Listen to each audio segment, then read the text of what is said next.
Yep, that's me with that I haven't made a putt all day look on my face.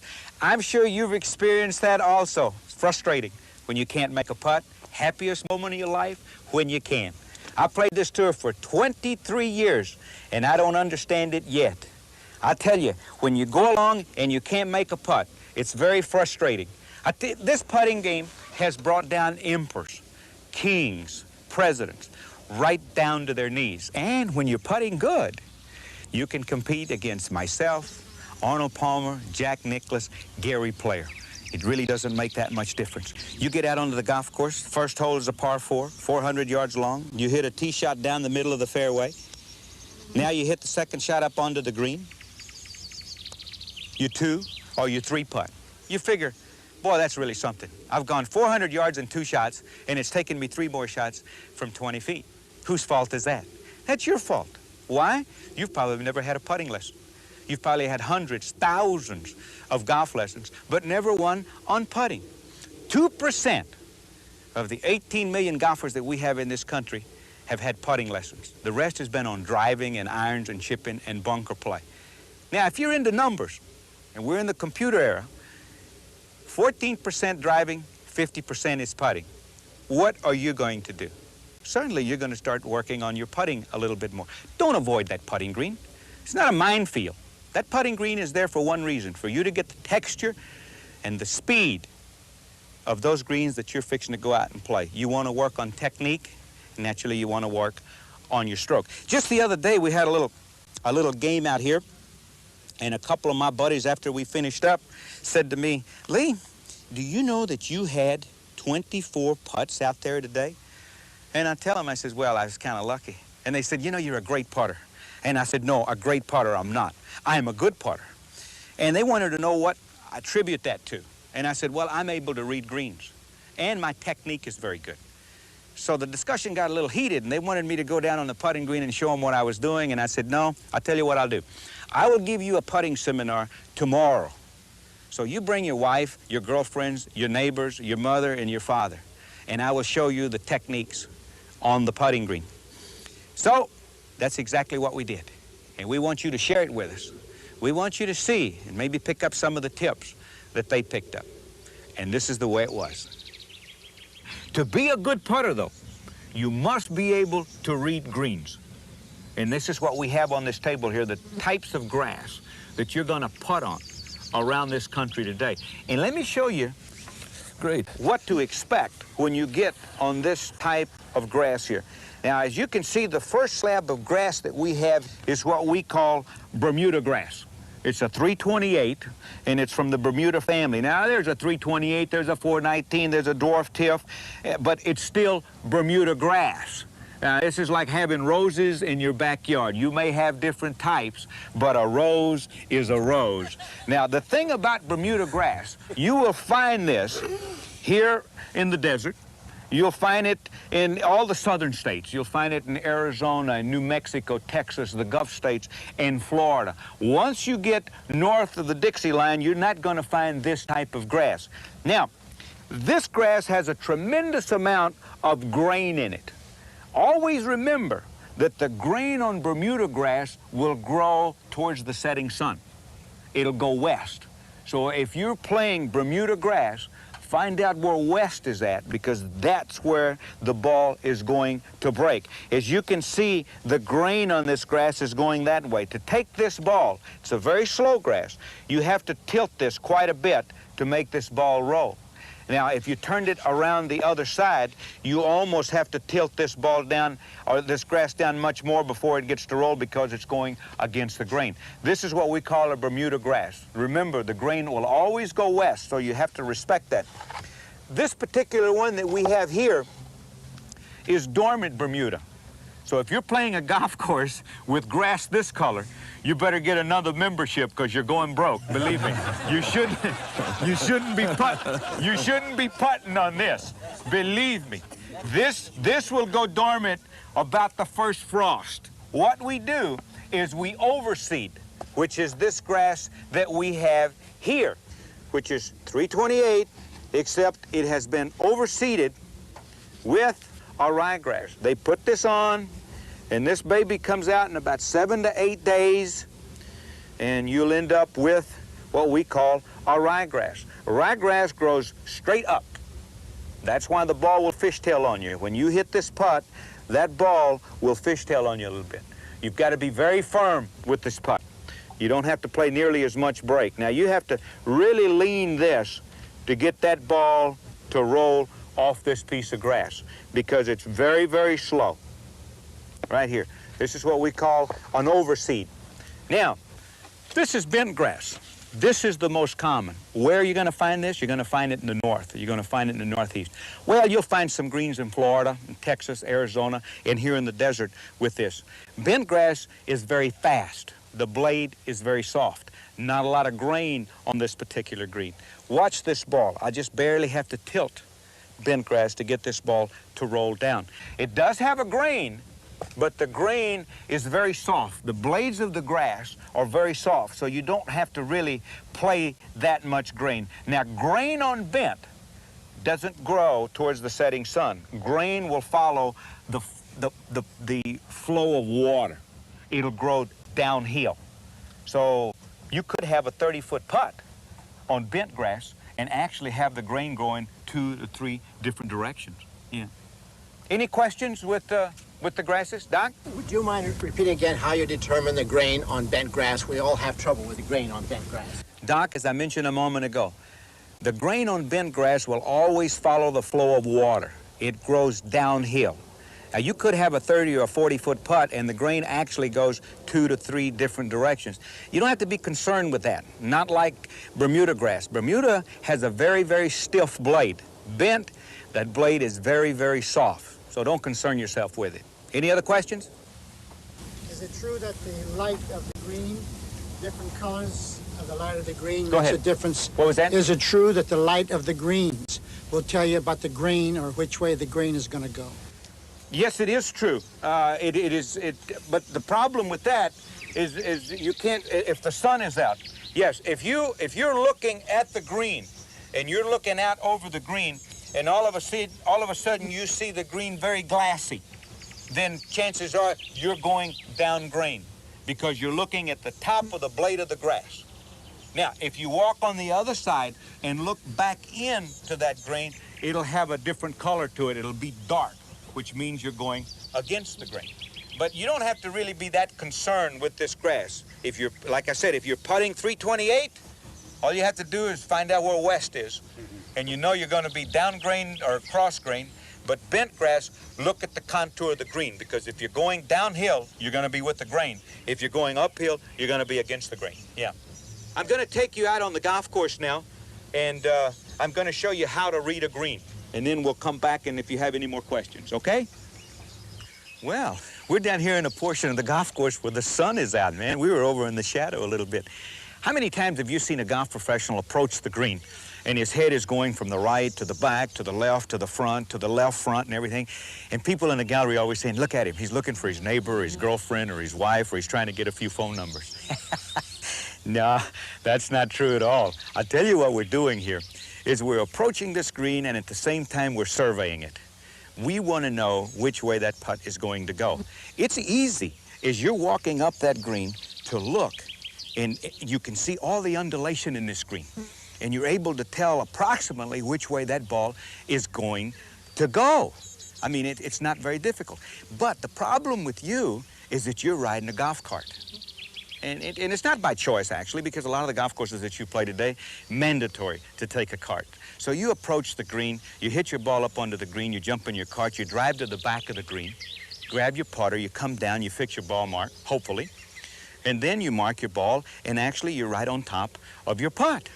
Now, you're probably sitting there in your living room and you're saying, hey, I'm a pretty good putter. Oh, yeah, you're a good putter. You're a good putter at home. But once you leave there, you're not a very good putter. You ever notice how a golf professional travels from week to week, never loses one stroke in putting? And it's not because he's a great putter, it's because he's able to read the green.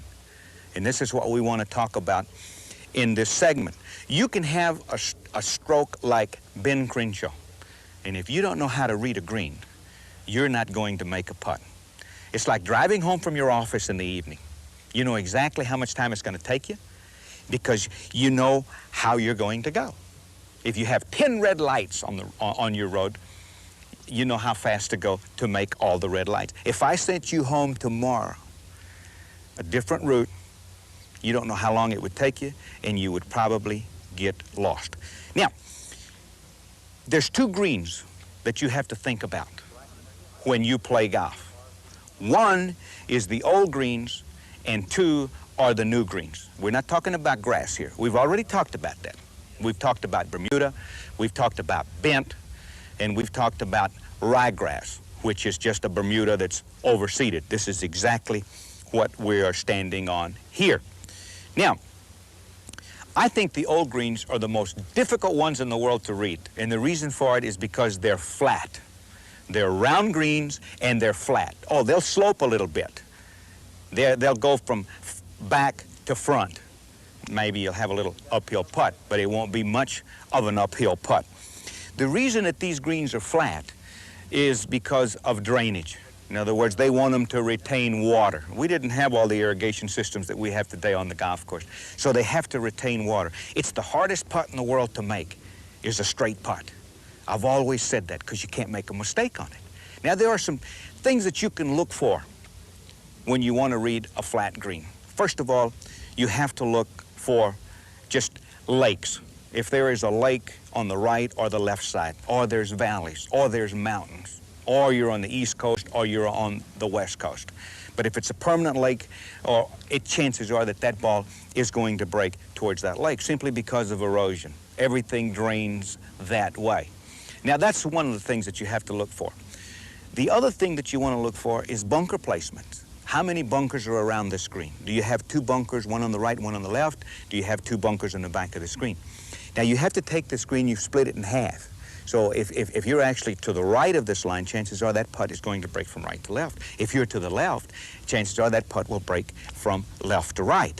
Now, the reason for this is because after a period of time, that golf course being there 30, 40, 50 years, that sand being blown out of that bunker actually top dresses this green, and it starts mounting up. In other words, it starts building up on that side. And if you don't believe that, the next time you have a big rainstorm on your golf course, you go out and look at it, and there'll be a river of water right down the middle of that green, and that's the reason for it. That's the only couple of things that you have to look forward to as far as reading an old green. Now, we get into the new ones. We're getting into high tech, we're getting into different equipment, we're talking about undulation, we're talking about humps and hills and valleys, you name it, they got it. Now, if you're out here in the desert, you know, people will look up at a mountain, they said, well, that ball's gonna go away from that mountain. Not necessarily so on a new golf course. And the reason for that is because that architect knows that over a period of years, erosion and water flow is going to lean that green away from that mountain. So what does he do? If the mountain is here, he takes the away mountainside of that green and he builds it up.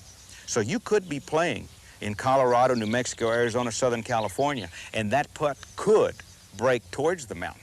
Same thing on the East Coast, same thing on the West Coast. So you have to be very careful. You want to walk around this putt, and you want to be able to survey it. Now, the way that I survey a putt, and you've seen me many, many times, walk completely around this particular putt, 360 degrees I go. What I do is I approach the back of the ball. I look at the cup and I split this 360 degree circle into 180.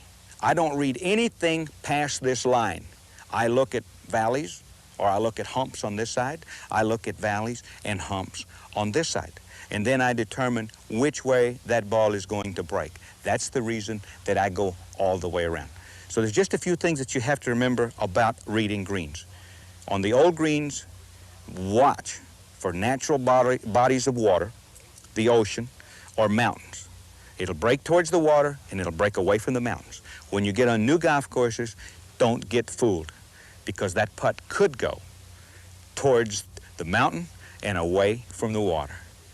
I hope this helps you in the future in reading greens. Now let's get back over to our little group, okay?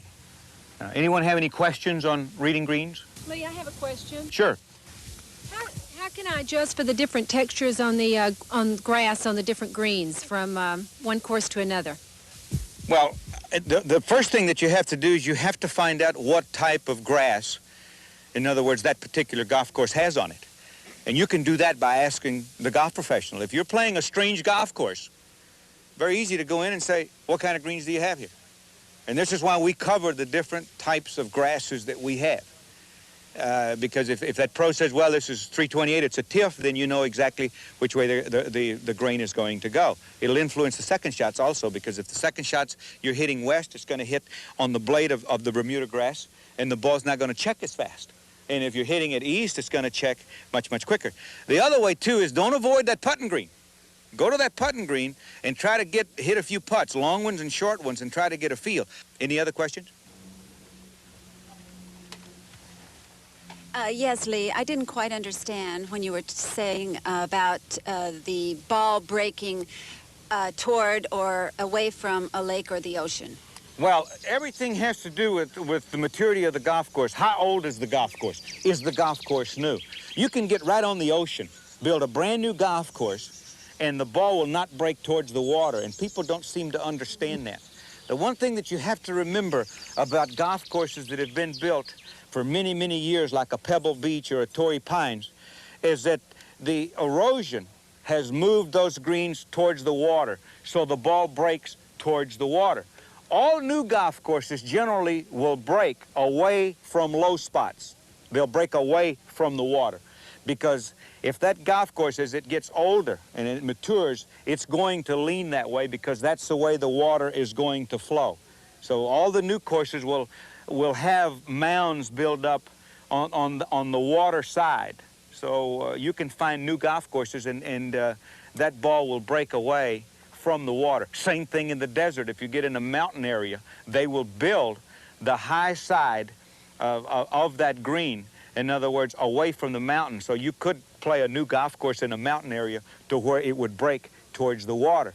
Now you go to the east coast of Florida, and that ball necessarily will not break towards the Atlantic Ocean, simply because of the Bermuda grass there. It'll only because of the grain. Plus, Florida, I mean, what's the highest point? 40 feet above sea level, so it really doesn't drain that much. But you have to be very careful with how old the golf course is that you're playing, yes. Okay, we're going to be right back, and we're going to go through the putters, the different types of putters, and then we're going to work on a very important part of putting, is the grip, okay?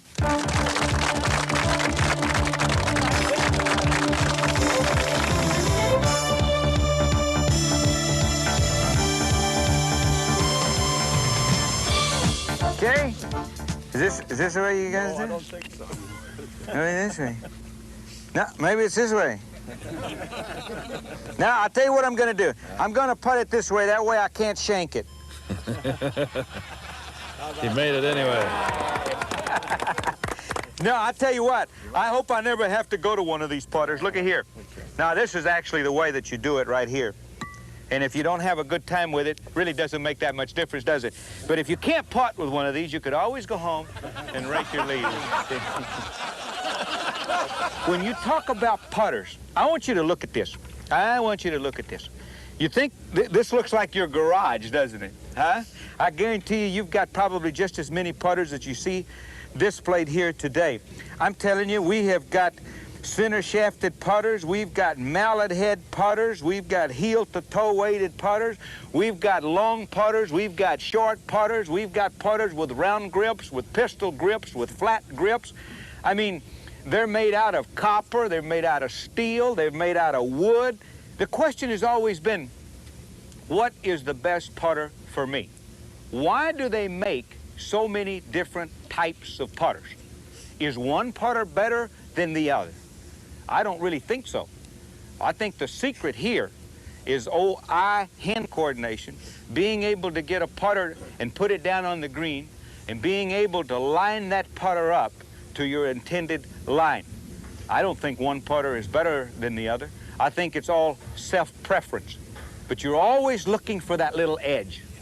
You're always looking for a putter that's going to make those putts for you. They haven't developed that yet. Energizers have not made that yet. It's not battery operated. I'm looking for the one that you can put down and speak to it and say, okay, hit it now. And the ball takes off and you make all putts. But I mean, how many putters do you have? Doc, how many do you have in your garage? Over a dozen. How many do you have? I got 6 or 8. You see, everyone is looking for that little secret when it comes to putting. And the secret to good putting is technique.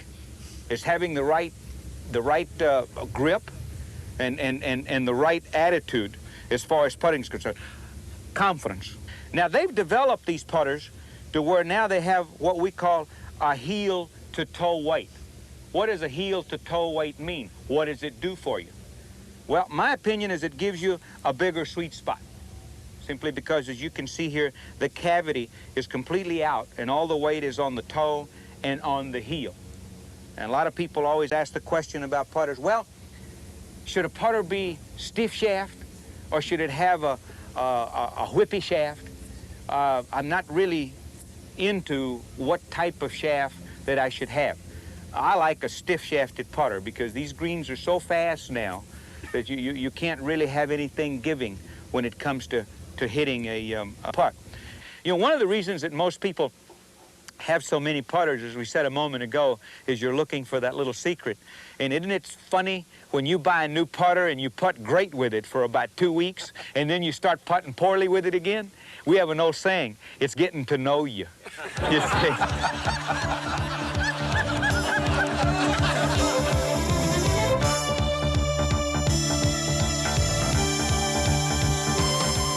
You can have the greatest stroke in the world, you can have the greatest feel in the world, and you can read greens as good as anybody in the world, but if you don't have a good grip, you're going to miss a lot of putts, and especially short ones. Nobody's expected to make the long ones, so you're going to miss a lot of short putts. And the reason for it is the grips. Now, what is the best grip when it comes to putting? How do you put your hands on a putter?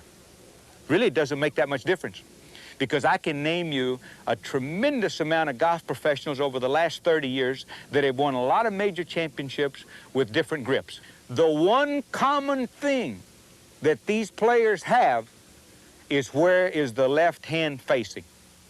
That is what's important. Because to be a good putter, you have to have the back of the left hand square with the blade of the club. Now, let me show you what I'm talking about here. You will notice that the back of the left hand now is square with the face of this putter. You see this? Right here. If you get that grip correctly and you look down at your left hand, you should be able to see the first knuckle of the left hand. Now let me do it again. So you've got to be able to see the first knuckle on your left hand here. Then you put the right hand underneath. You notice the palm of your hand on the first finger. This is what we call a reverse overlap. First finger of the left hand is on top of the 2 fingers on the right hand. That is the grip that you want to work on. That is a natural way to hold your hand. When you stand up straight and you drop your left hand to the side of your body and you look down at it, you will be able to see your left knuckle.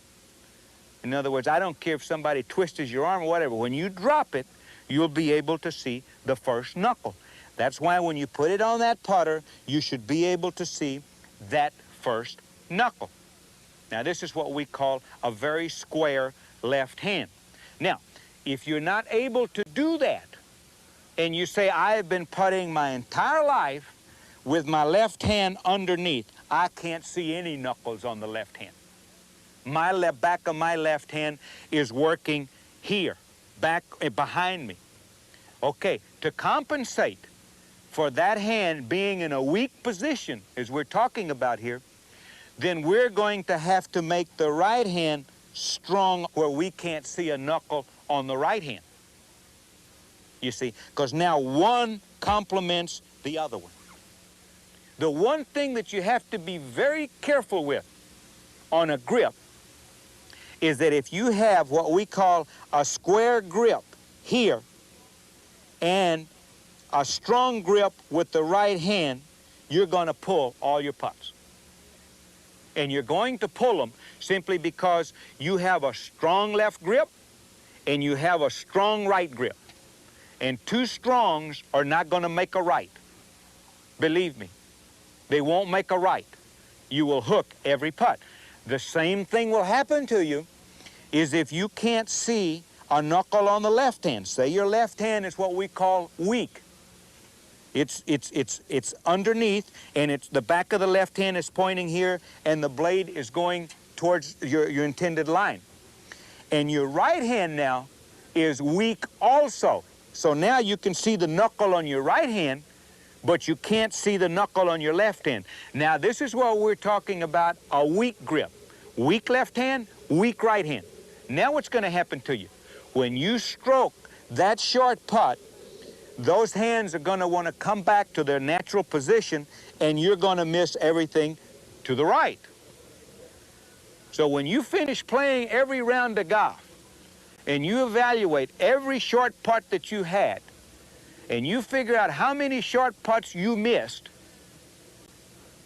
where and what side did you miss the majority of the putts? Did you miss them to the left, or did you miss them to the right? And chances are, if you missed them to the right, you got two weak grips. If you missed them to the left, you've got two strong grips. So you've got to find the happy medium as far as the grip is concerned. But a good reference is to start with that left hand. Make sure that you can see the knuckle on your left hand. It's very, very important when it comes to a grip. Any question? Is your grip tight, medium, or loose? Well, I hold the putter a little firmer than I do the other clubs. In other words, when I hit a golf shot, I'm looking for a lot of arc. If I choke that club to death, I end up breaking too quickly going back. But the putter, yes, I like to have it, I guess about medium. Yeah, and the reason I want it about medium is because if I mishit the sweet spot, which we all do many, many times, if I'm to the toe or to the heel, I don't want to pull or push the putt. If you have that putter too loose in your hands, you're going to end up going too far away from it, decelerating at the ball, and if you don't catch it in the dead center of that putter, you're going to miss that short putt. So, yeah, I would hold it. I'd put a little power on it. Yeah, hold it pretty firm. Question? Yes. Lee, every time I seem to putt on the short putts, I move my body, and something happens, I can't stay still in my body. What do we do about that? Well, that's number one. That's common. You know where that comes from, Doc? And it probably happens to you all the time. That comes from wishing. Hey? That comes from wishing. That comes from taking that little sharp putt and you go, oh, no, I missed it again. Hey?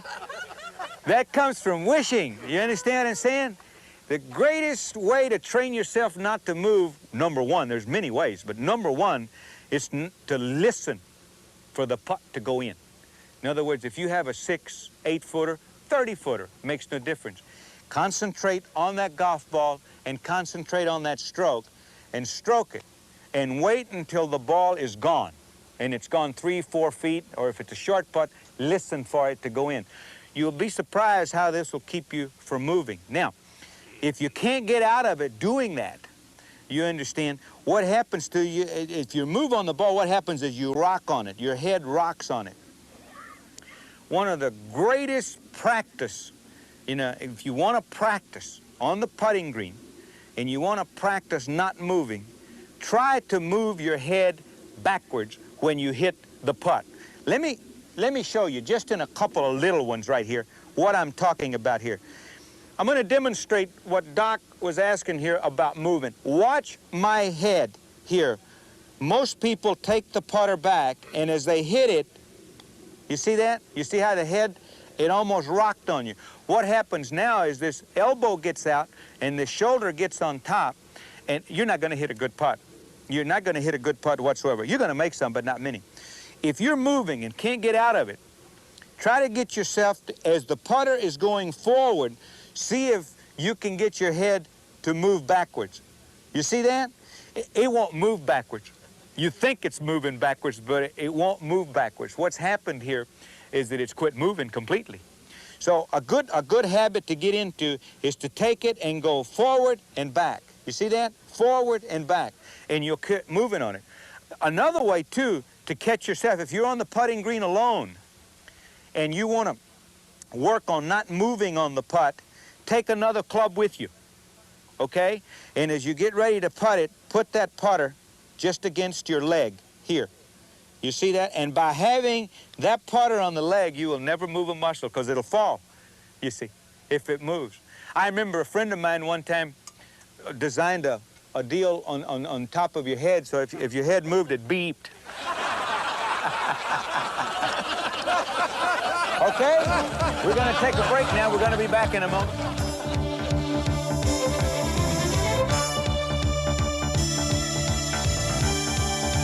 Well, now that we've talked about the different types of grips and the different types of putters, I didn't forget you.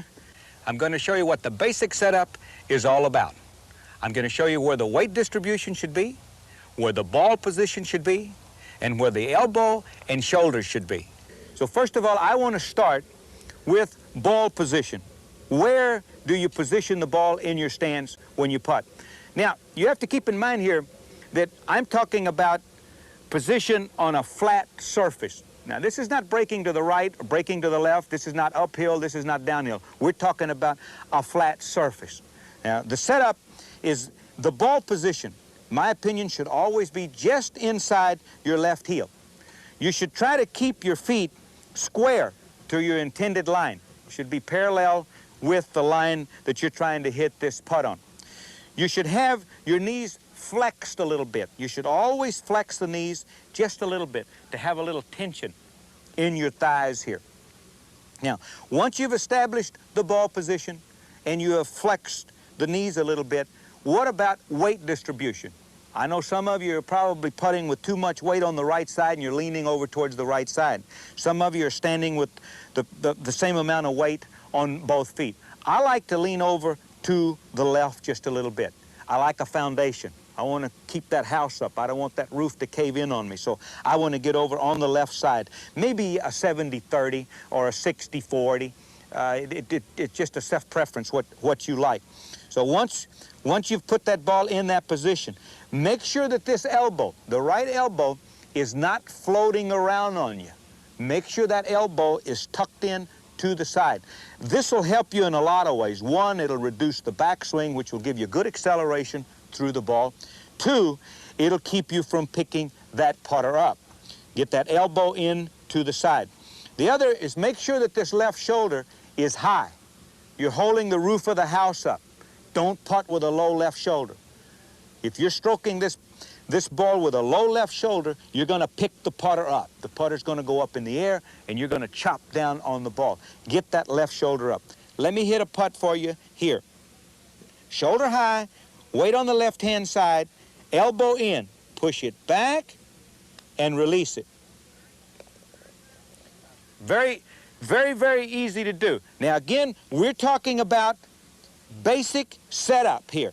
Again, exactly the same thing. Notice how the left shoulder is up. Let me show you what happens to you if you have a low left shoulder. If that left shoulder is here, when you push the putter back, again, that putter will go too high. So you must have some tension in this left shoulder. It's very, very important. By having the weight over on the left side, you're going to keep from moving, as we covered a little bit before about moving. So get on the left side, push the putter back, and release it. I got to find a tournament to play in. The way I'm putting this thing. That is a basic setup. That is on a flat putt.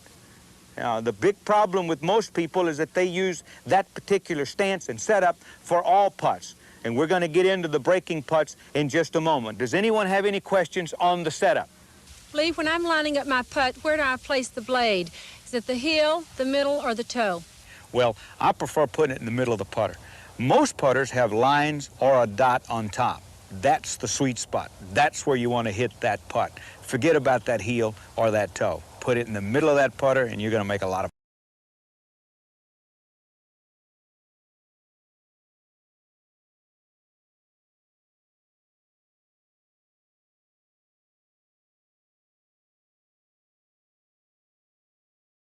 How to putt different types of putts.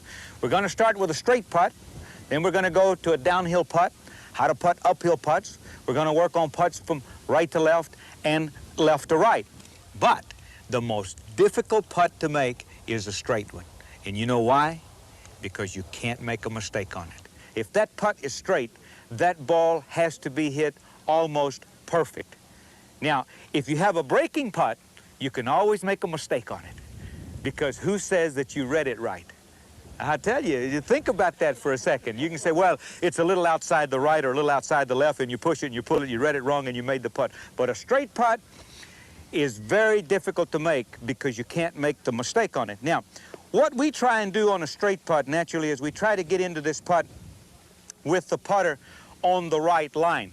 Now, if some people putt what they call looking at the ball, looking at the hole, and trying to feel the break.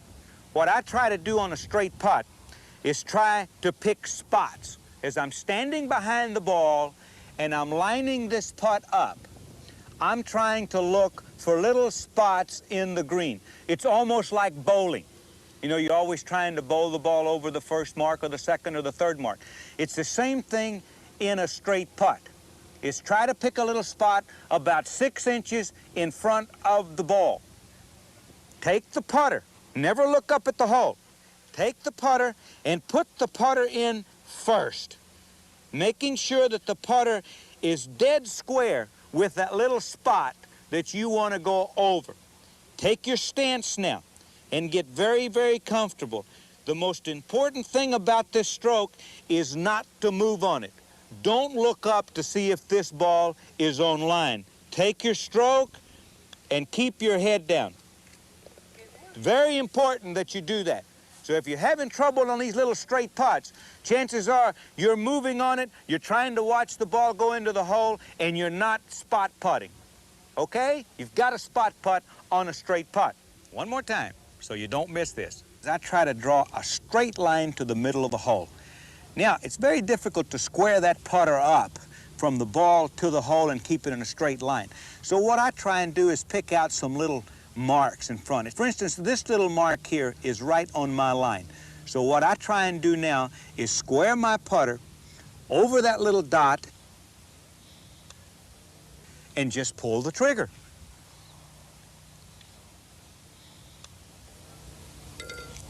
The downhill putt. How to hit a downhill putt. Do you hit it on the toe of the putter? Do you hit it on the heel of the putter? Do you hold the putter very weak in your hand? Do you hold it very tight in your hands? Do you hit it with the left hand? Do you hit it with the right hand? I'm telling you, the first thing that you do on a downhill putt is you stand behind the putt and you look at that downhill putt. You try and see where the top of the hill is and where the ball is going to go down. You have to try and get a feel of the top of the hill. That's as hard as you want to hit it, because the ball now is going to trickle all the way down by itself, you see. So you put the ball in the center of your putter. Forget that business of putting it on the toe, putting it on the heel, holding it tight, or holding it weak. You've got to hold a putter pretty firm in your hands anyway.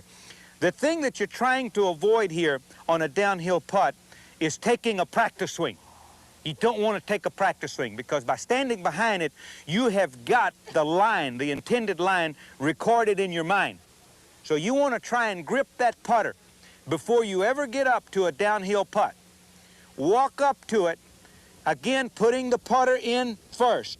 Don't milk the putter. Don't turn it loose. Keep the same pressure on your hands that you walked in there with.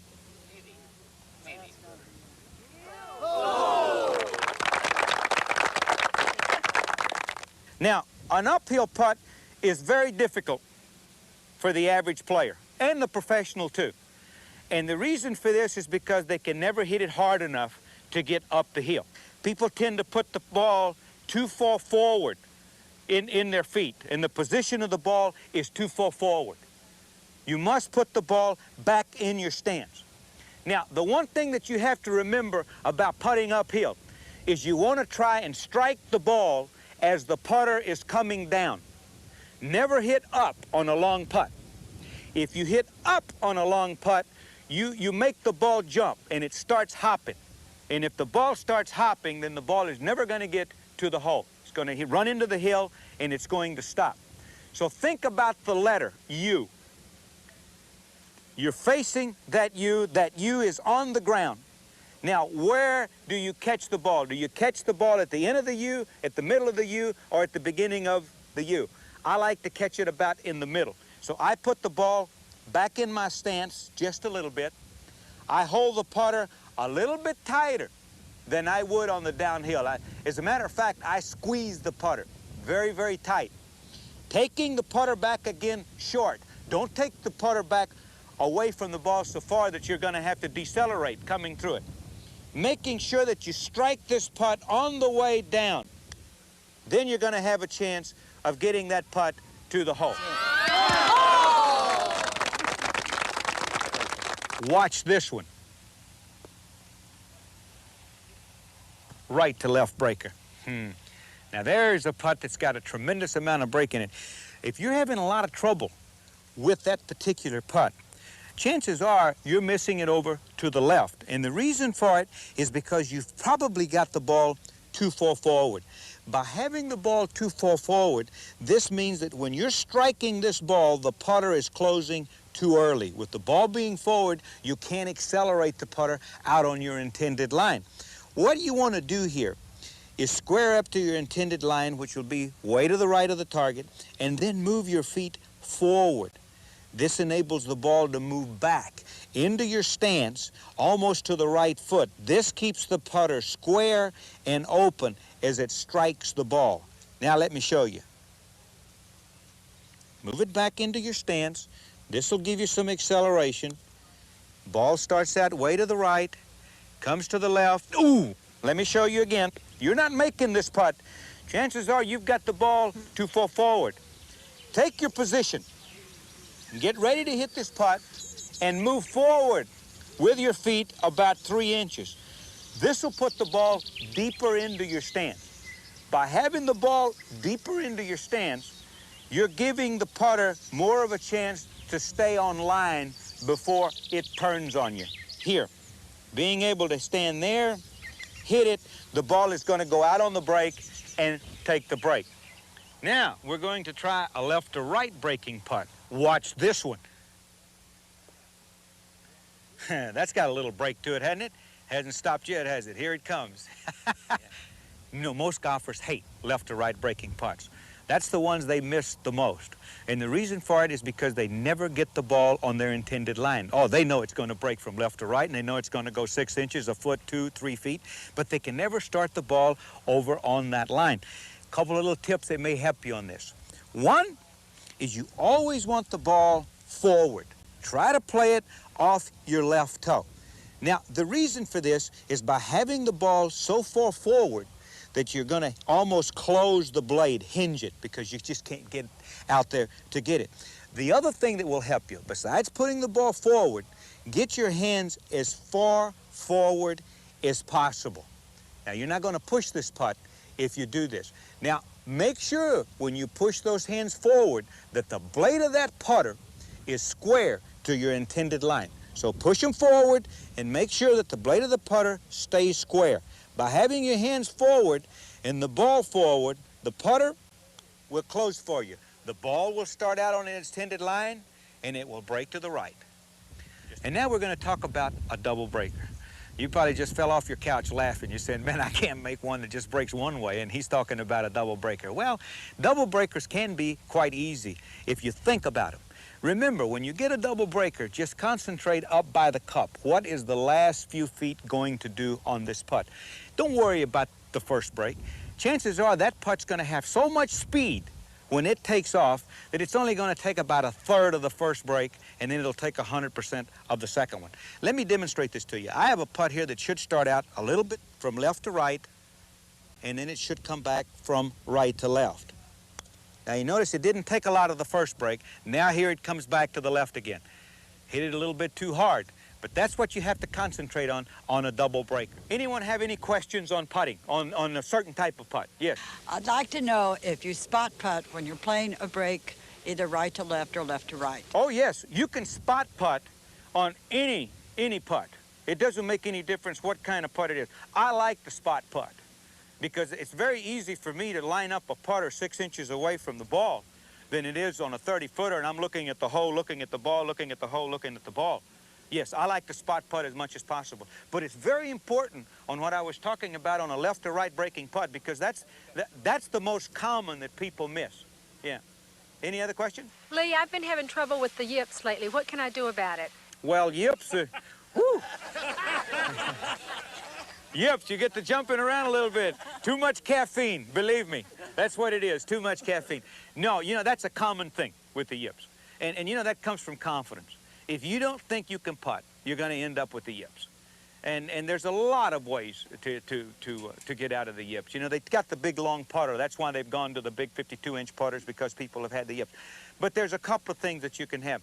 One great thing and great way of getting out of the yips is try practicing putting without grounding your club. In other words, pretend that you're in a bunker. And practice putting by having the putter up above the ball and just stroking it. What this gives you is it gives you a lot of tension in your arms.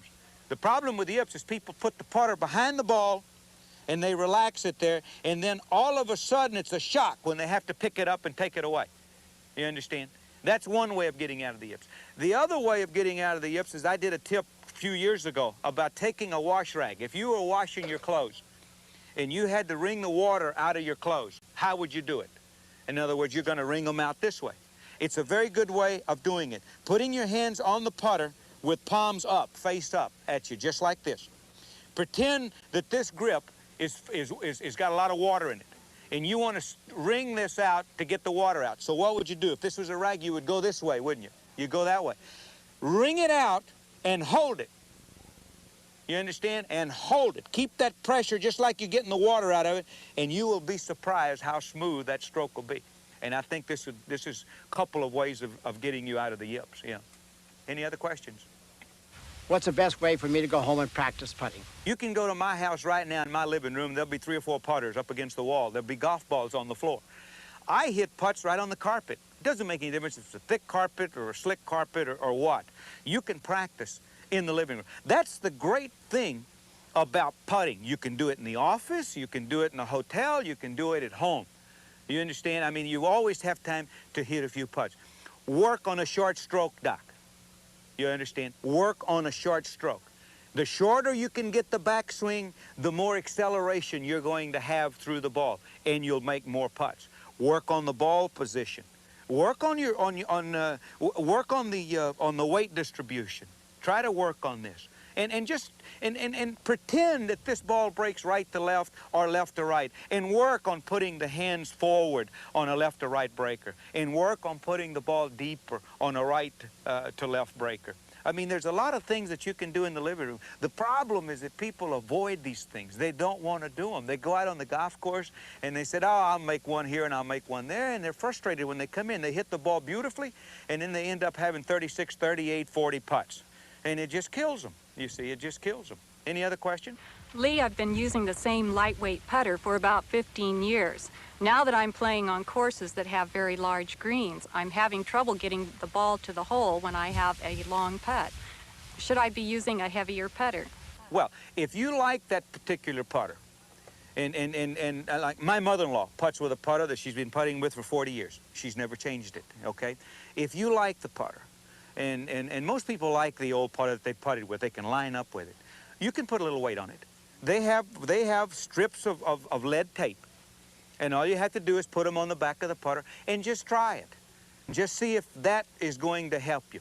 If that doesn't help you, then you may want to purchase another putter and possibly get one that's a little bit heavier or heel to toe weighted or what have you. But that's the good thing about that lead weights that you can put on the back of golf clubs. We all have it. Without lead tape, we couldn't play.